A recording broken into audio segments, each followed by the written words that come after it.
యోహాను సువార్త 14:27 యేసుక్రీస్తు ప్రభువారు తన శిష్యులతో ఈ విధంగా పలుకుతున్నారు. నా శాంతిని మీకు అనుగ్రహించుచున్నాను, లోకం ఇచ్చినట్టుగా నేను మీకు అనుగ్రహించటం లేదని ఆయన పలకడం మనం చూస్తున్నాం. ఈ అధ్యాయాన్ని మనం గమనించినప్పుడు యేసుక్రీస్తు ప్రభువారు తన శిష్యులతో అనేక విషయాలను తెలియజేస్తూ, వారు ఏ విధంగా ఒకరినొకరు ప్రేమించాలో అనేక విషయాలు తెలియజేస్తూ, ఆయన తండ్రి వద్దకు వెళ్ళబోతున్నానని, ఆయన తండ్రి వద్దకు వెళ్ళిన తర్వాత పరిశుద్ధాత్మని వారి దగ్గరికి పంపిస్తానని అనేక విషయాలు తెలియజేస్తూ, వారిని భయపడొద్దని, కలవరపడొద్దని ప్రోత్సహిస్తూ, నా శాంతిని మీకు అనుగ్రహిస్తున్నాను, అది ఈ లోకం ఇచ్చే సమాధానంలో ఉండదని వారికి తెలియజేస్తున్నాడు. అవును, నిజమే, మన దేవుడు సమాధానాన్ని దయచేయగలడు. ఆయన మన హృదయంలో ఉన్న వేదనను, కలవరాన్ని తీసివేయగలడు. ఆయన ఇచ్చే శాంతి సమాధానాలు మనకెంతో నెమ్మదిని, ఆదరణను అనుగ్రహిస్తాయి.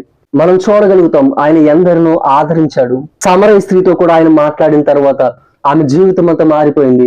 ఆమె జీవితంలో అంతకు ముందెప్పుడు చూడని సమాధానం ఆమె పొందుకోగలిగింది.